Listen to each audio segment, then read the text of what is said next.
Hi guys, Chris here, and you're watching Here We Are Running, and yes, that's right, tomorrow is race day. Mixed emotions at the moment, excitement, a bit of nervousness, not really knowing what's going to happen on the day, but all that normal sort of stuff that you have just before a race. No doubt I won't sleep very well tonight, try our best, but really looking forward to getting up in the morning, getting down to Farnham and just starting really. And this video is really just about my final preparation, particularly what I'm packing and taking with me on the day. But before that, the major talking point of the last couple of weeks really leading up to race day has been the weather. Because here in the southeast of England, it's been pretty pants really. We've had a lot of rain, we've had some wind, we've had sun as well. It's been a real mixture pretty much every day. And I've been in constant communication with Dan Runs, who's also running and racing the North Downs Way 50 with me tomorrow. And we have had constant dialogue about the weather every day. It just seems to be changing as we're getting closer to race day. We thought it was going to be completely dry. Now I'm not sure. Now I think we could probably expect some showers. But compared to today, where it's supposed to be really windy, and Sunday, where it's supposed to rain a lot, I think we've got the best of it on Saturday, in fact. So we can't change the weather, but we can talk about it. And temperature-wise, a minimum of 8 degrees Celsius, a maximum of 11 degrees Celsius, but feeling probably a couple of degrees lower than that range. So pretty much ideal conditions for temperature-wise for running. And if it stays dry for the majority of the day, then that's a bonus. Light winds, but we will have them behind us, pushing us forward just that little bit, which is a good thing. The other thing I want to mention before we get into the kit is live tracking. So there is live tracking for this race. There's a kind of a leaderboard and shows you when you've been to each of the aid stations. And there's also a live tracking map. So you should be able to look at that and actually see where we are along the route.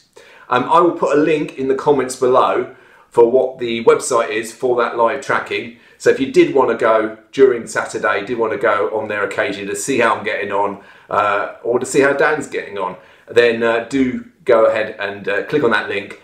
My race number is 334 and Dan is 348, I believe. So yeah, check that out tomorrow. Don't be on it all day, but check it out maybe at various points during the day, and you just get to see what's going on with our particular races. Calf injury update for those of you that have been following the series. Picked up a little bit of a calf injury on my final long run, which was 2 weeks ago. Decided to just stay off it completely, even though this week, to be honest, it's felt fully recovered. Didn't want to risk it, just wanted to now let the leg rest. I do think probably when I go out there, it's going to take me a little bit more longer to get into my rhythm on race day, but I've got no concern starting. I'm just hoping, fingers crossed, it holds up for the full distance and I don't get a reoccurrence of that. But so far, so good. Some of you did offer a lot of support when you found out about that. Thank you very much. And thanks everyone for watching these videos, commenting, hitting the like button throughout the training series. It's been fantastic to have you guys backing me all the way. And hopefully there's a good outcome tomorrow and that I'll be able to film some good stuff for you to be able to watch at some point during next week. Someone did suggest about going to the physio this week and just getting them to do a kind of sports massage on it to iron out any potential knots in there. I did consider that. I was almost last weekend thinking I was going to do that, but then when it recovered to the point where I could dig right into the calf, I couldn't feel it at all. I felt probably I saved my money on this occasion. Maybe I might need it next week after the race. But anyway, that's where we are with that. So one thing I always say, and I would always advise, is nothing new on race day, except this time I'm breaking that rule. So don't do as I do as I say on this one. You might notice I'm wearing a different pack to what I've trained in. So I've had a pack that I've done most of my training in. It's the Anigi 5-litre pack. It's been fine. It's been great throughout the time that I've been running on the trails. However, it is a budget pack, and when I started putting all the kit into it, I did realise that it was a bit of a tight squeeze, and also some of the kit was going to have to go in the back that I would have really have liked up front for easy access. This one by Inov-8, it's arrived this week. I've obviously tried it on, I've been walking around the house and stuff in it. It feels really well fitted and adjusted to me. I can adjust it if I want to. I've got no concerns really going out there and running in this, even though when I do that on race day, it will be the first time I've used it. So yeah, don't necessarily advise putting new bits of kit into your routine on race day. But for me, this was a risk I'm prepared to take because this offers a lot of options for where I'm going to put the kit. You can see kind of in the back there, I've got all of the kit that I don't intend to get to, particularly in the first half of the race. And then I've got the sides and the front that's got everything, all my nutrition that I'm going to be taking. I've also got my water bottles here. It's all really easy access, and just wearing it now, it feels comfortable. We'll see how we go on that. I can let you know afterwards, but I think it's going to be fine. So let's go through all the kit. I've got all the kit in here at the moment. I'm going to take it out and I'll go through with you what I'm taking during the race. Okay, let's start by telling you what I'm actually going to be wearing and then what I've actually got in the pack that I'm taking with me. Starting at the top, a buff to wear on my head. If you're familiar, that's the sort of headgear I prefer to wear. Keeps the sort of sweat away from the forehead. And then in terms of top, I'm going to wear a scimitar top, particularly comfy. I find these ones. So I'm going to wear one of them. And then on terms of shorts, I have got my On running shorts. I mean, these are not particularly trail shorts. They're the best shorts and most comfortable shorts I've got though. So, and I've done lots of running on the trails in these. So I'm gonna wear that.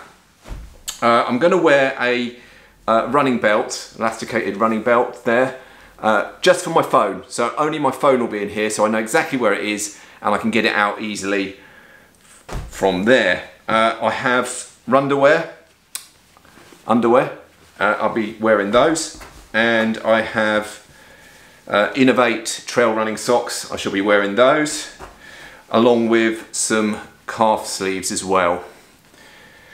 I will also have a buff around my neck because you need a mask, particularly when you're going in and out of the aid stations. So I'll have that on me all the time, and that will become my mask as well when I'm coming in and out of the aid stations.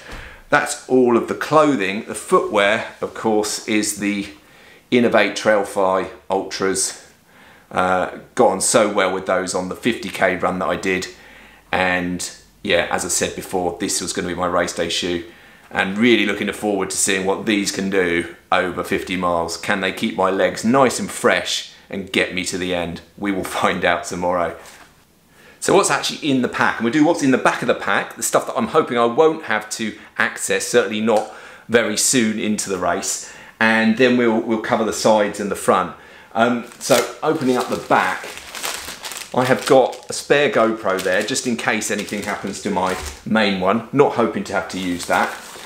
I've got my first aid kit, and I've put the mandatory kit, the kit that they may check, because they are going to check people at aid stations. All the mandatory kit is towards the top. Also quite important to have the first aid kit quite accessible. I've got a bit of toilet paper just in case needed. I've got my spare pair of socks just in case, again, needed. I've got some wipes, handy little pack there. A spare buff. One of the buffs may get too sweaty. I just thought it would be useful to have a spare one there. What else have we got? Some spare underwear. You never know, do you? You never know if there was some major chafing going on. I'm not expecting it, but I thought, why not? I've got the space, I'll take it. And you can see I've used these little bags to put everything in, to keep them easily identifiable and also dry. Right, what have we got in here? Right, this is my spare tailwind, okay? So I've got enough tailwind for the first 2 aid stations up front, but I'm going to be, the remaining sachets, and I've allowed for 1 for each aid station, that I'm going to put in the back. So I don't need to access this. I will need to access it at some point, but not early on. Next, what have we got? We got the head torch, okay? So again, a piece of mandatory kit. It shouldn't be dark when we finish, so shouldn't need to use it, but it's there in case they check it or in case we get into some sort of difficult situation. I've got my emergency blanket, again, mandatory kit, got to have it in there.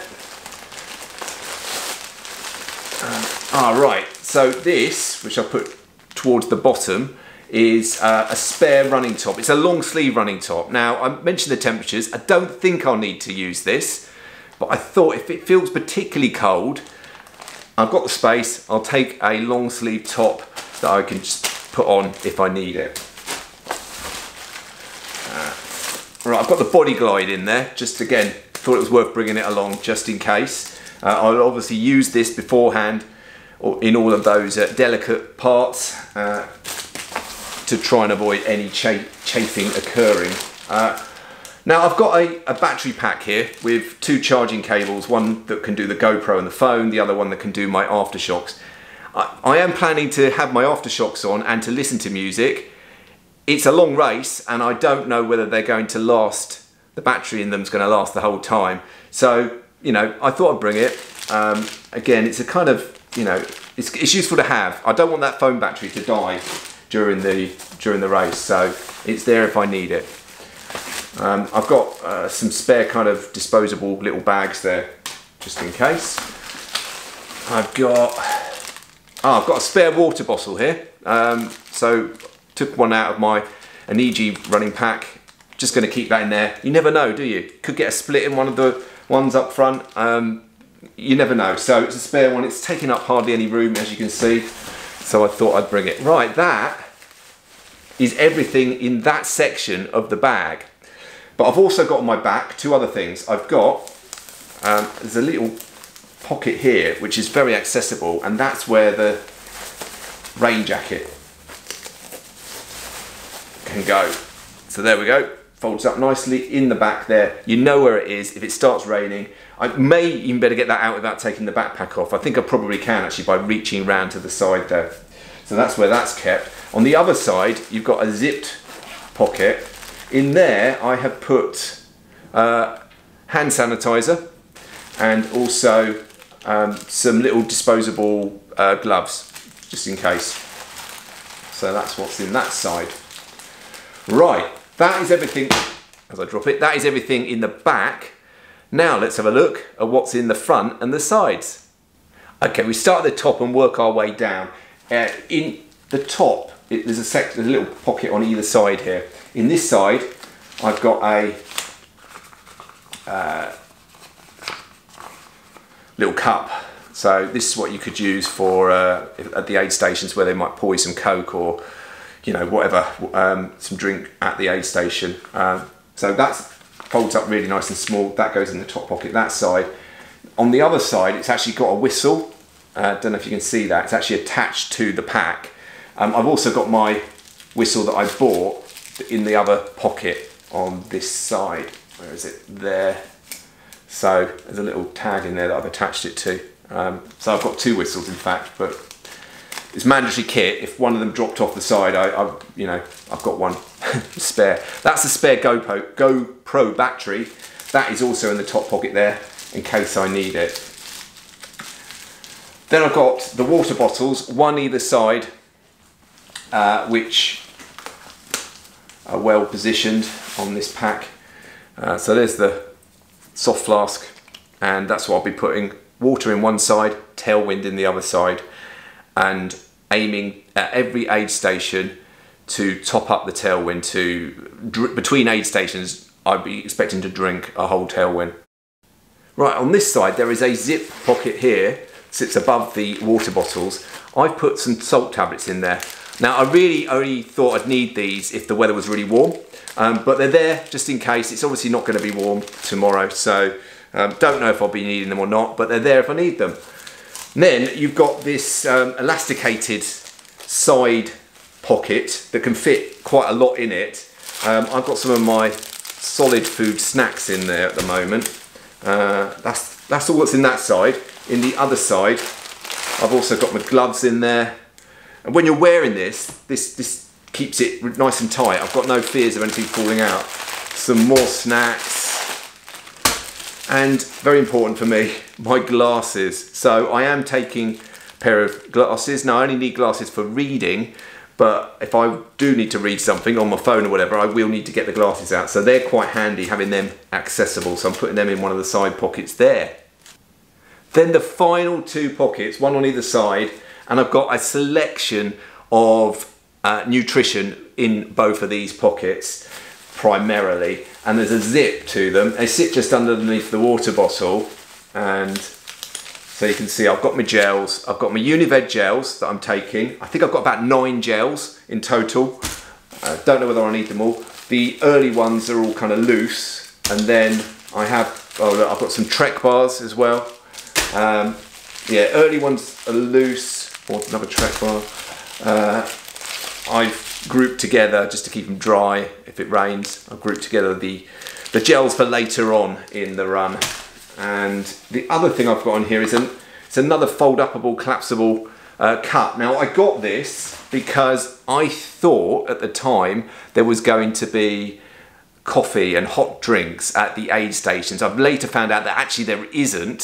So that's why I got this, because obviously that other soft fold-upable, collapsible cup was only suitable for cold drinks, whereas this one, it's nice and rigid when it's there. So I'll probably actually use this even for you can get a bit more in it than the other one, and it is more rigid when you're drinking from it. So this will be for my, you know, when I'm drinking Coke at the aid stations, which I plan to do, or just water, I guess, as well. So that is pretty much everything that is in the pack. I will be topping up my nutrition at the aid stations. I know my appetite is going to change during the course of the run, and the aid stations, from what we understood, is going to be quite well stocked with a variety of different things. So I've got enough to keep me going, but I then plan, particularly later on when I think my appetite will change, I'm going to be using the aid stations for the food they've got. And I think that is everything that you need to know about what I'm taking with me during the race. So guys, that is it. That is everything packed, everything ready. All I've got to do now is turn up in Farnham. Probably going to start somewhere between 7 and half 7 in the morning, and it's a 13-hour cut-off. And that's the time I've got to beat. Any other time is a bonus. I just want to finish this. This is my first 50 miler, and that is the challenge, to actually finish it. So once again, thank you for all your support, and video of whatever happens will be out some point next week. Not sure when yet, because it will obviously take a bit of time to pull everything together, and straight after the race is probably not the time I want to be starting to make a video. So anyway, thanks very much again for watching this video. Hit that like button if you've gained some value, if you've enjoyed it. It's always appreciated. And if you're new around here and you want to find out what happens tomorrow, then why not hit subscribe button as well. But for now guys, goodbye.